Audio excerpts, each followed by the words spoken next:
నమస్తే, welcome to RTV. London ప్రపంచం మెచ్చే విలాసవంతమైన నగరం. కానీ ఇదే నగరంలో జరిగిన ఒక మరణం ప్రపంచ దేశాలు, ముఖ్యంగా సౌదీ అరేబియా, ఇరాన్ మధ్య ఉన్నటువంటి శత్రుత్వాన్ని మరోసారి చర్చల్లోకి తీసుకొచ్చింది. ఒక రాజకుటుంబీకుడు మృతి చెందాడు. ఇది జనరల్ డెత్నా లేక గూఢచారుల కుట్రనా? ఈవేళ మనం మాట్లాడుకోబోయేది దీని గురించే.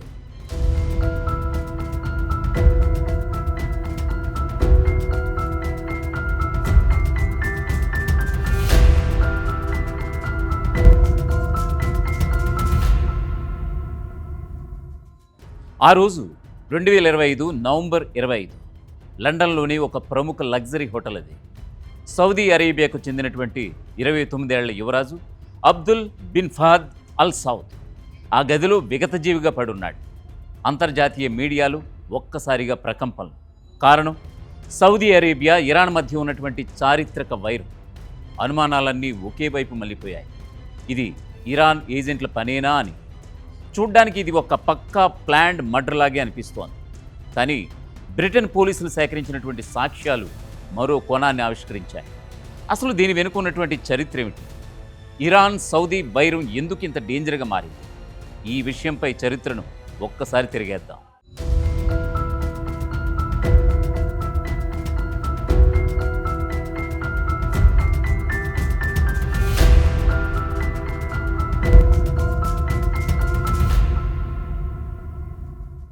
(1979) ఇరాన్ విప్లవం.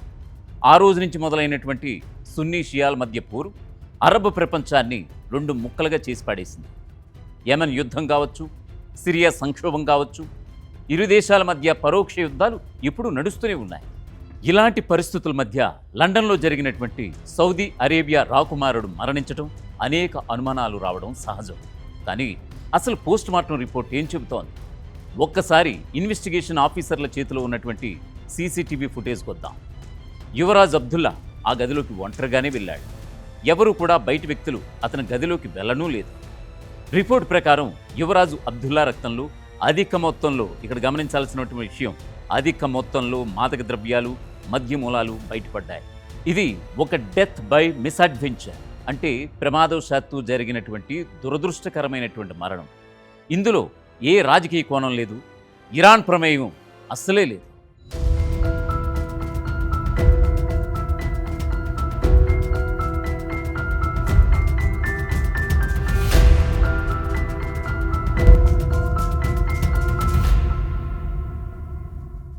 అవును, అనుమానాలు ఒకటి చెప్తుంటే వాస్తవాలు మరొకటి నిర్ధారించాయి.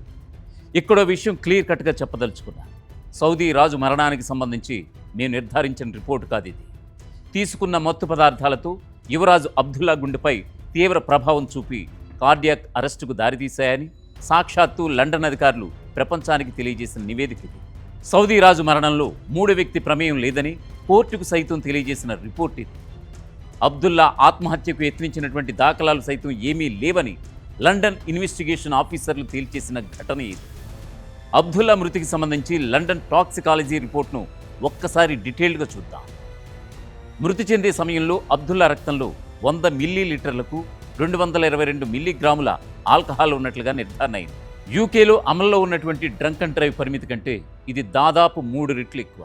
అంతేకాదు గామా హైడ్రాక్సి బ్యూటిరేట్, జిహెచ్బి అనే మత్తు పదార్థం, క్యానబిస్ అనే గంజాయి రకం ఆనవాళ్లు, జానాక్స్ అనే డ్రగ్స్ మూలాలు కూడా అబ్దుల్లా శరీరంలో ఉన్నట్లుగా నిర్ధారణ అయింది. ఇటు కోర్టు విచారణలో మరో కీలక విషయం కూడా బయటపడింది.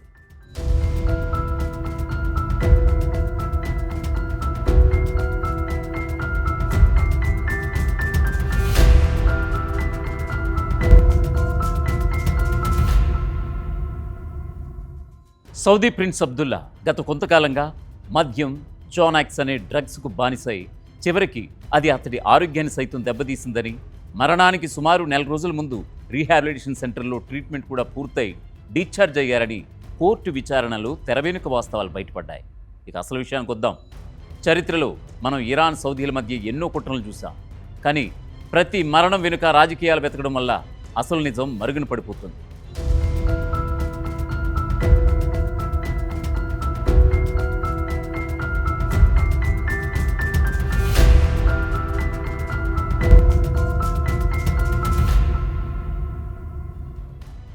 ఆ రోజు 2025 నవంబర్ 25 లండన్లోని ఒక ప్రముఖ లగ్జరీ హోటల్ అది.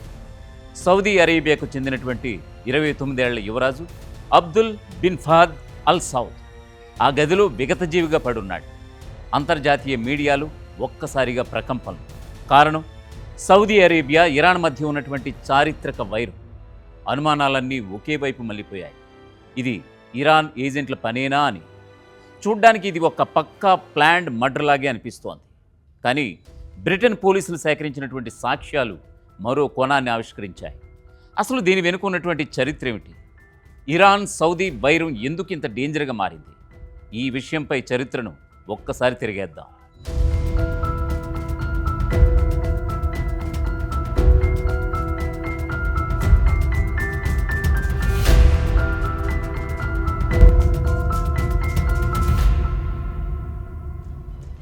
(1979) ఇరాన్ విప్లవం. ఆ రోజు నుంచి మొదలైనటువంటి సున్నీ షియాల మధ్య పోరు అరబ్ ప్రపంచాన్ని రెండు ముక్కలుగా చేసి పడేసింది. యెమెన్ యుద్ధం కావచ్చు, సిరియా సంక్షోభం కావచ్చు, ఇరు దేశాల మధ్య పరోక్ష యుద్ధాలు ఇప్పుడు నడుస్తూనే ఉన్నాయి. ఇలాంటి పరిస్థితుల మధ్య లండన్లో జరిగినటువంటి సౌదీ అరేబియా రాకుమారుడు మరణించడం, అనేక అనుమానాలు రావడం సహజం. కానీ అసలు పోస్ట్ మార్టం రిపోర్ట్ ఏం చెబుతోంది? ఒక్కసారి ఇన్వెస్టిగేషన్ ఆఫీసర్ల చేతిలో ఉన్నటువంటి సీసీటీవీ ఫుటేజ్కి వద్దాం. యువరాజ్ అబ్దుల్లా ఆ గదిలోకి ఒంటరిగానే వెళ్ళాడు. ఎవరూ కూడా బయటి వ్యక్తులు అతని గదిలోకి వెళ్ళనూ లేదు. రిపోర్ట్ ప్రకారం యువరాజు అబ్దుల్లా రక్తంలో అధిక మొత్తంలో, ఇక్కడ గమనించాల్సినటువంటి విషయం, అధిక మొత్తంలో మాదక ద్రవ్యాలు, మద్యమూలాలు బయటపడ్డాయి. ఇది ఒక డెత్ బై మిస్అడ్వెంచర్, అంటే ప్రమాదవశాత్తు జరిగినటువంటి దురదృష్టకరమైనటువంటి మరణం. ఇందులో ఏ రాజకీయ కోణం లేదు, ఇరాన్ ప్రమేయం అస్సలే లేదు.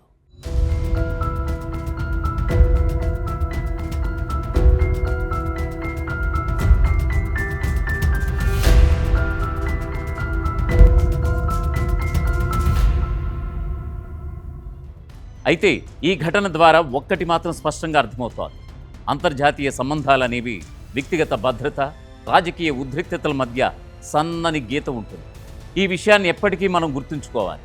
దశాబ్దాల వైరం తర్వాత ఇప్పుడు ఇరాన్, సౌదీ దేశాలు మళ్ళీ చర్చల టేబుల్ వద్దకు వస్తున్నాయి. మరణం ఏదైనా కావచ్చు, కానీ చరిత్ర మాత్రం మళ్ళీ రిపీట్ కాకూడదని కోరుకుందాం.